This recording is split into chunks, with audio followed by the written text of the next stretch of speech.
Au-delà du temps et de l'espace, les genres et les thèmes cinématographiques vont et viennent. Ils se mélangent, s'influencent et parfois s'opposent. Apprêtez-vous à voyager parmi eux, dans une contrée dont les frontières sont les limites de l'imagination. Un voyage dont la seule destination est la 4e projection. Bonjour à tous et bienvenue dans la 4e projection qui aujourd'hui va parler du Japon. Non, pas ce Japon-là. Nous allons plutôt parler du film de sabre japonais, autrement appelé Shambara ou Kangeki. Celui-ci est parfois considéré comme un sous-ensemble du Jidaigeki ou le film historique. Cela est dû au fait que ces films se déroulent durant la féodalité japonaise qui s'étend de 1185 à 1868. Le genre trouve son origine dans le kabuki, qui n'est pas un Pokémon, mais bien une forme de théâtre traditionnel japonais, dont l'origine remonte jusqu'à l'époque Edo. Il faudra cependant attendre quelques siècles, jusqu'en 1917, pour que Sawada Shojiro rende les combats de sabre plus complexes et chorégraphiés. C'est ce renouveau qui permettra le lancement des premiers films de sabre. Cependant, ceux-ci sont encore filmés à la manière d'une pièce de théâtre, où l'écran fait office de 4e mur, merci Deadpool. Les combats quant à eux sont très rares, et généralement ils arrivent en fin de film après une montée de la tension. Le genre évoluera à partir des années 20, grâce à Kanamori Bansho, qui sera le premier à allier la complexité des combats de sabre à des techniques de montage originaires d'Hollywood. Les premiers Shambara possèdent déjà des caractéristiques assez marquées, comme l'abondance de la violence, mais aussi et surtout l'aspect historique. Ce dernier est bien plus présent que les scènes d'action et permet d'avoir une bonne idée de ce qu'était le système féodal japonais. Pour rappel, il s'agit du système de shogunat, c'est-à-dire qu'à la tête de l'État nous avons le shogun, qui a à son service plusieurs seigneurs qui ont même des vassaux. Les films ont souvent pour héros deux genres de personnages typiques de l'époque. Le samouraï, un guerrier qui est non seulement soumis à un seigneur, mais qui doit aussi respecter un code d'honneur nommé le Bushido, qui implique notamment qu'il se fasse seppuku si son seigneur meurt. Le second personnage que l'on retrouve est le Ronin, un samouraï sans maître et solitaire, qui a refusé de se faire seppuku.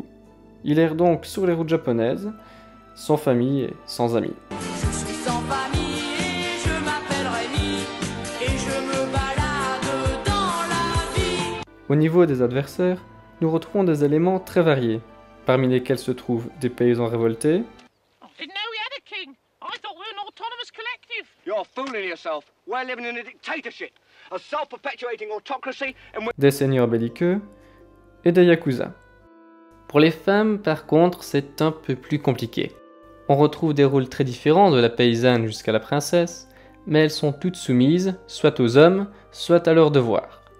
Cependant, elles sont bien conscientes de leur situation et jouent avec. Certaines deviennent même des femmes fatales à l'image de Jessica Rabbit. C'est alors qu'arrive la Seconde Guerre mondiale. Le gouvernement interdit les films pessimistes. Les Ronin disparaissent donc et laissent place à des figures positives et emblématiques de grands escrimeurs. On peut par exemple citer Miyamoto Musashi, qui est considéré comme le plus grand d'entre eux, mais qui s'emmerdait le dimanche et qui a décidé de faire de la philosophie et de la peinture en plus. À la fin de la guerre, les Américains occupent le Japon, et comme ceux-ci sont connus pour être ouverts d'esprit et ne jamais rien censurer, ils décident d'interdire le cinéma historique japonais. Le Shambara s'effacera donc jusqu'au lever de cette interdiction, après laquelle il s'exportera en dehors du Japon. Il sera cependant très vite exterminé par la critique, alors que pourtant, quand on regarde les films de l'époque, on peut dire qu'ils sont ni bons ni mauvais. Voilà, ça c'est fait. C'est en 1950 que sort Rashomon, qui est réalisé par l'homme qui va lancer l'âge d'or du Shambara, le génie dont les cadres sont exemplaires, le réalisateur qui n'a pas hésité à détourner des cours d'eau pour faire un film, j'ai nommé Akira Kurosawa. Rashomon est acclamé par la critique, et le film suivant de Kurosawa, Les 7 samouraïs, lance véritablement l'âge d'or du Shambara qui se terminera dans les années 70. Durant cet âge d'or, suite à l'influence du cinéma hollywoodien, et surtout du western en fait, les films se centrent plus sur l'action et se séparent donc totalement du film historique, même si certains réalisateurs conservent cet aspect comme Akira Kurosawa dans Ran.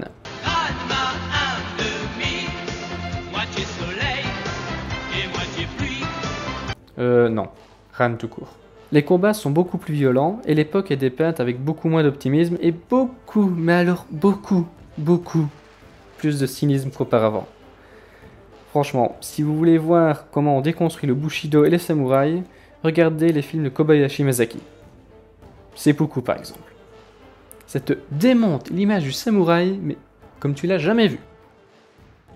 Et tandis qu'on déconstruit l'image du samouraï, le Ronin retrouve des lettres de noblesse. On voit fleurir des personnages de Ronin héroïques volant au secours de la veuve et de l'orphelin.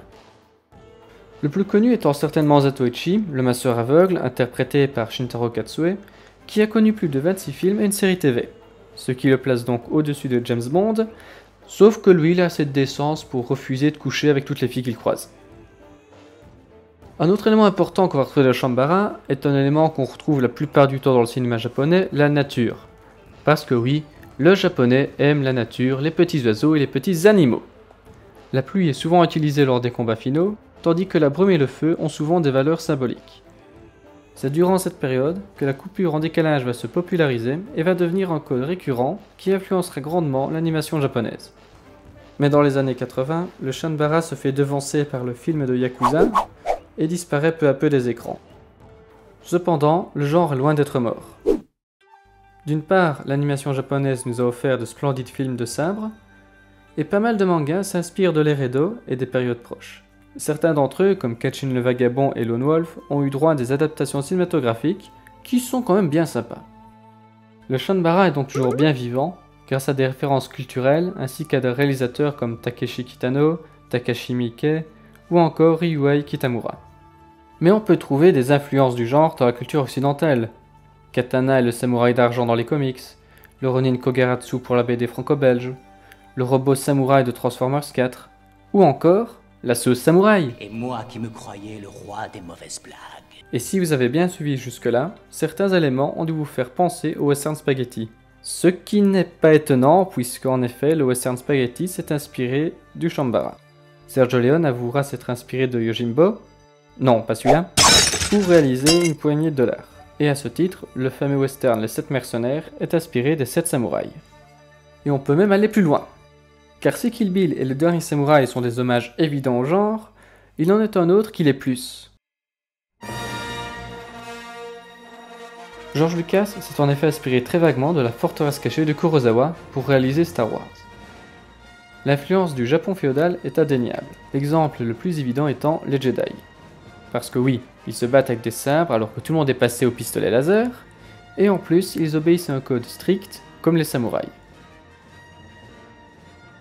Le Shambara est donc un genre qui a influencé le monde du cinéma de manière générale, de par son esthétique et ses thèmes. C'est loin d'être le genre le plus accessible, mais pour quiconque s'intéresse au mode de pensée des Japonais et désire en apprendre plus sur une partie de leur histoire, c'est vraiment parfait. Même au cinéma, on peut apprendre quelque chose. Et bien voilà, ce sera tout pour aujourd'hui. J'espère vous avoir donné envie de vous intéresser au Shambara. Si cette vidéo vous a plu, n'hésitez pas à mettre des pouces verts et à laisser des commentaires, ça fait toujours plaisir. Si vous en voulez plus, n'oubliez pas de vous abonner à la chaîne YouTube et à la page Facebook. Et si vous en voulez moins, bah démerdez-vous.